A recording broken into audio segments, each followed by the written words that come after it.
eyes were pointing like this, and his mouth was open like. Like what? He looked like his eyes. No. Mike. No se recarguen en ese carro que está sucio. Yeah. Okay, wait, I'll tell you. Watch for cars. Watch for cars.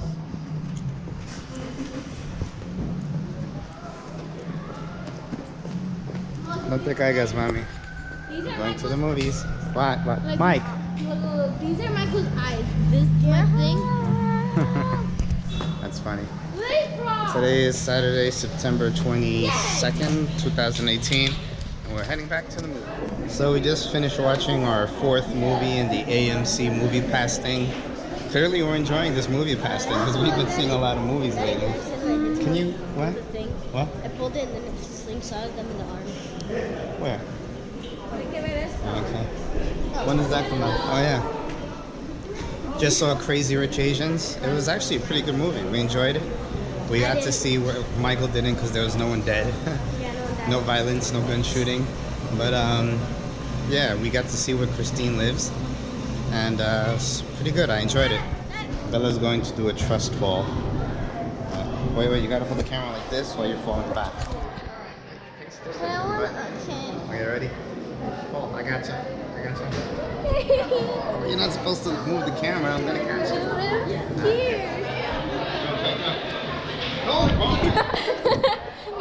You said I could trust Not you. yet. Come forward, you butthead. What happened when we go to movie theaters? Wait, pause. Today continues to be Saturday, September 22nd, 2018. And Mommy just made the observation that Bella's hair is changing colors. It's brownish, blondish. Instead of dark black, which is what it used to be. Walk forward. Wow, look at that. You're right. Holy moly. That's crazy. Yeah, me. Come on. Give it. I'm so light. So light. Mommy, come here. Bella, record.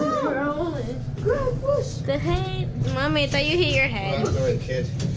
Got knocked out by mommy's purse. Hold it straight, please. Like the drunk filmographer. Okay, Mommy, this hurts. Don't lean back, damn it. Mommy.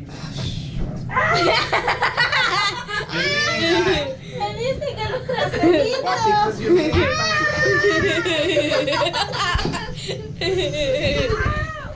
Because you put all your weight on me. I could give mommy a better picture. All right, guys, we're not jibaros. Let's lower our voices. Those guys do this. Wait, is this the right way?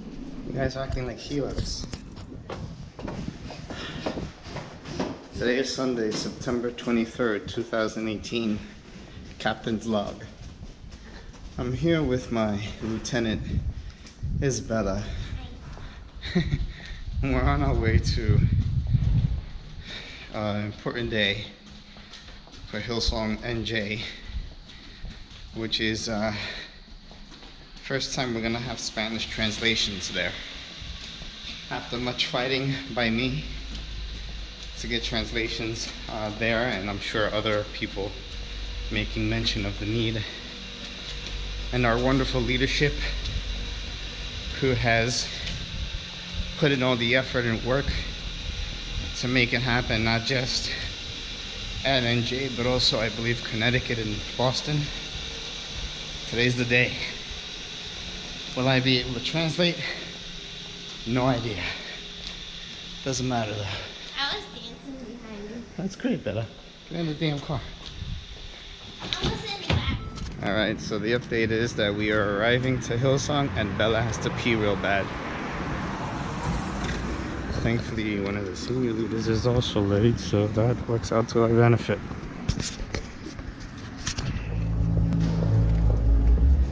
Backstage, Hillsong, NYC, New Jersey campus. While I'm recording myself, but okay. Honestly, what's up, translation team? Translation team. Woo. Pensé que ya me iban a gritar por filmar. It's about to happen. Oh man, tenemos a gente ya. You know what? Debemos maybe estar caminando así. ¿Qué les parece? Ya.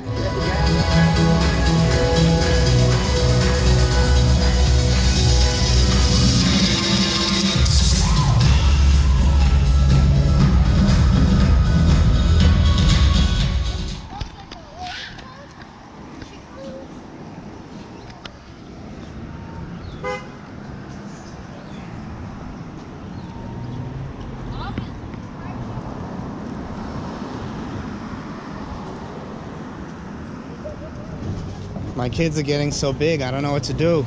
I'm so small. Oh, shut up. You're 9 years old. I'm still Bella, the same stay height. this way, please. I'm still the same height from 7. No, you're not. I was looking at your videos from like a year ago. You're taller. All right, stay close by, guys. But I'm really Guys, tall. wait. Don't go far. Michael, you're up to That's the way for your mama. I feel like you got shorter. So you're up to here. No? Put your head All right, short kids. Let's go, shorties.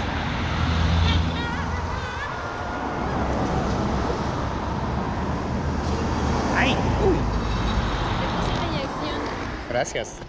Hey kids, today is September 23rd, Sunday 2018, and here at Hillsong NYC for the 6 p.m. service, and something interesting happened.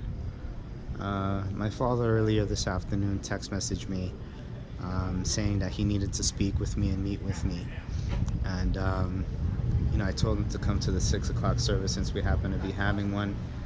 And he's here.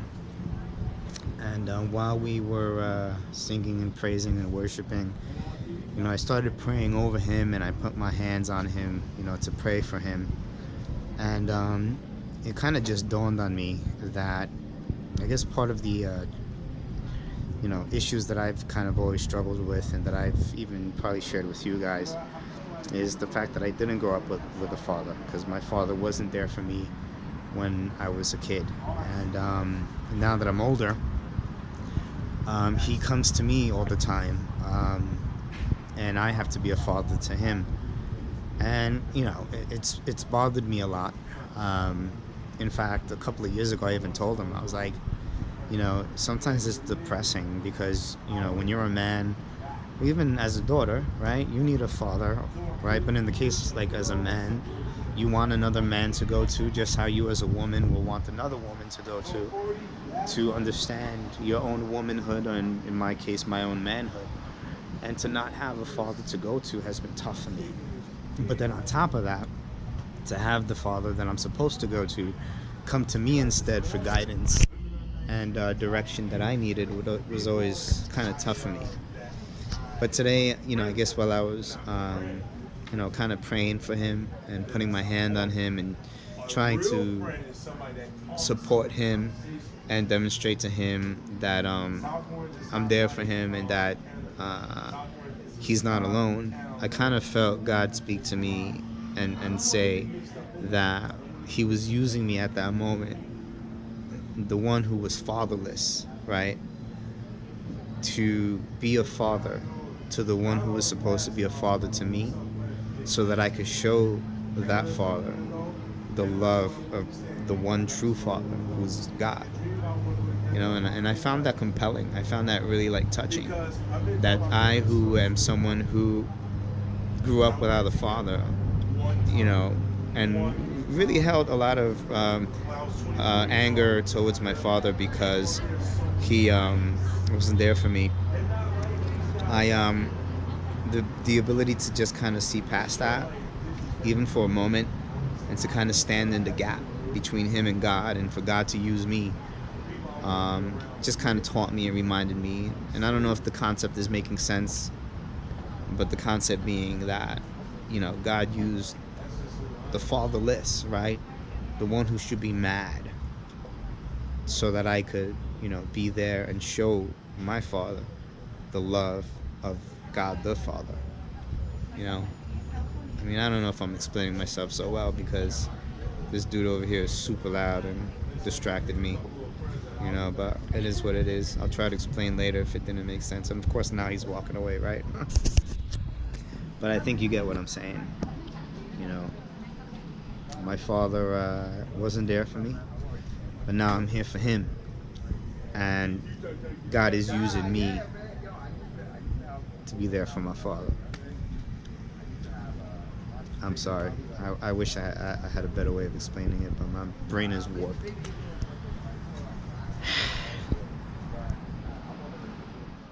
Today is Sunday, September 23rd, I think, 2018. Yeah. Michael and I are walking the dog, and we almost got sprayed by a skunk.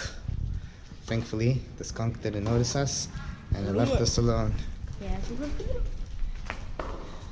Man, That was a close call.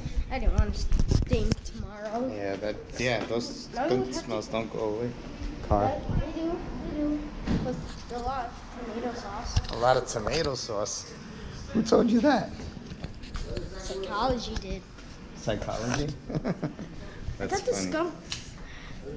Yep, the skunk sprayed something. No, that's the good kind of skunk. You'll understand when you're older, son. Can you tell me right now? It's a skunk that sprays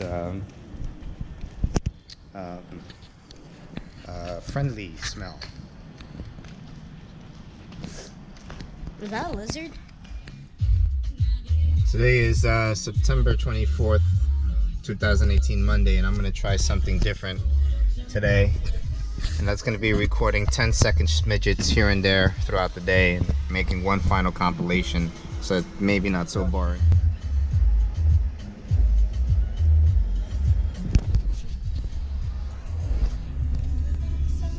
Eating bananas now instead of regular food so I could be healthy. Alright, so I partially lied. I just thought of something that I want to share with you guys, but I'm going to be quicker because I was looking at the videos that I've recorded so far, and although they seem great, I am noticing that I'm recording pretty long ones, and not that it's bad, but I just want to experiment with shorter clips. Anyway, I thought I'd share with you guys what happened last night with my father. I mentioned to you that he contacted me and that he was in need, and this whole feeling that I had about me being there for my father as if I was his father, so that I could demonstrate to a father who was never a father to me what the true father looks like, which is God, right? Unconditional love, forgiving him and still being there for him, etc.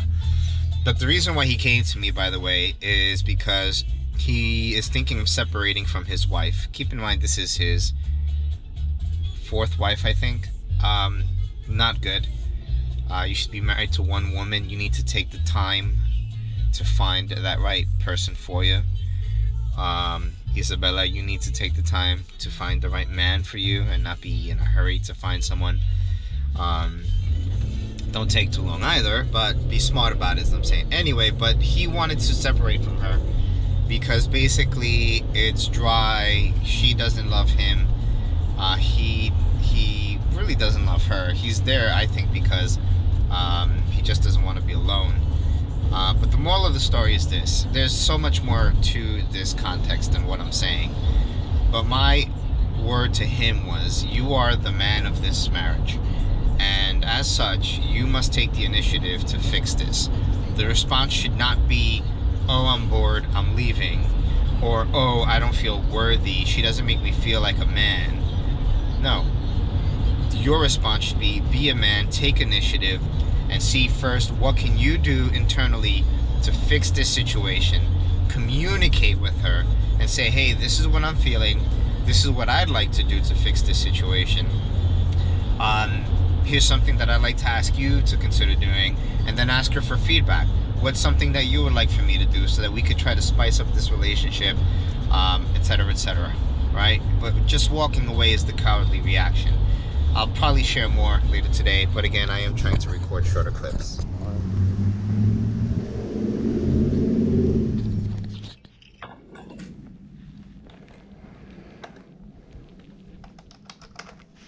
venir en carro a la ciudad de Nueva York.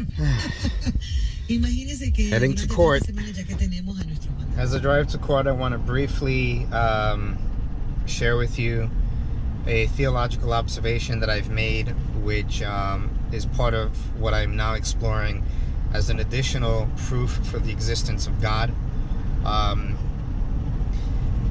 The fact that love exists, the fact that good exists, the fact that justice exists, means that there has to be some standard against which we measure this justice, this love, this grace, this mercy, and all this stuff, right? There has to be some standard.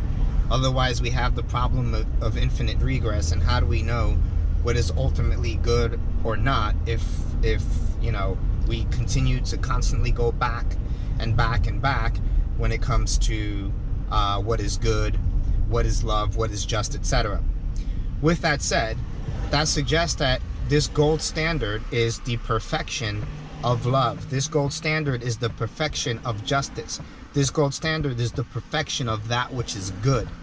And that gold standard, by definition, is what we understand to be God, the perfection of all things. So I guess what I'm trying to say is, and there's an actual argument that exists, this isn't anything new. It is the concept, I don't remember what the name of the argument is, but in conclusion, the concept is, there's a cop behind me, that's why I was a little bit weird, but the concept is that if such a thing as good exists, then there must be a maximally good thing out there. There must be a maximally just thing out there. There must be a maximally love thing out, or loving form of loving out there. And that by definition is God. That's how we understand him. That's how we define him.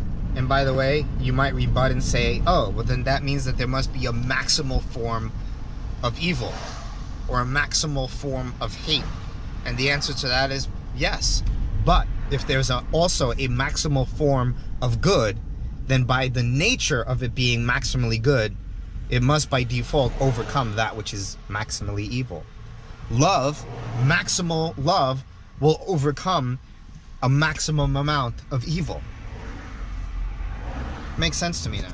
All right, children, finally a big important update that I want to give to you so that you can learn from this. I just walked out of Paramus Borough Hall and Court, and my case was dismissed exactly as I anticipated it would be. And the lesson learned here is whenever you receive a speeding ticket or any type of ticket for that matter, especially if it's something that's, you know, never a major one, which I hope will never happen with you guys, you always want to say not guilty. Don't accept the plea. All right, well, talk to me first, okay? Because you gotta understand, these lawyers, they don't want to take up time trying your case on something as menial as a speeding ticket, okay? Because they don't make a lot of money on that. So the lawyer, what the lawyer is going to do is try to simply plea your case down to a lesser, you know, speeding ticket, and that's it.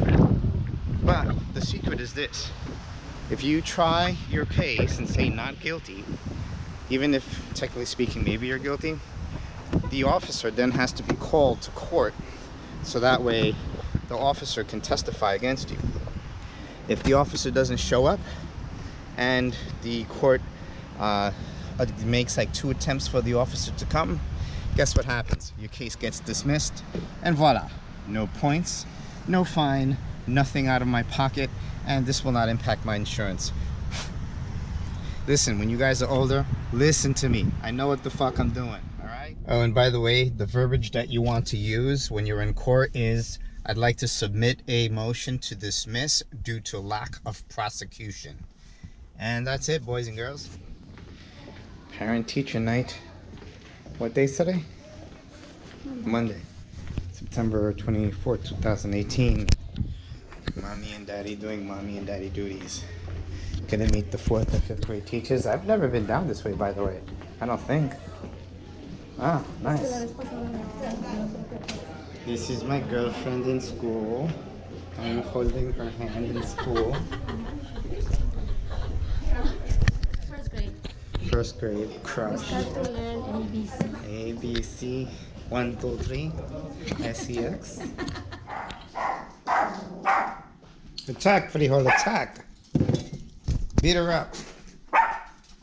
Bite her in the ankle. Hi. Christine's here. Is it a camera? No, it's a water pistol. Yes, it's a camera. Why are you recording me? Because I record my life and my kids. I record my life for my kids. They're gonna look back someday and remember, Christine, do you remember her?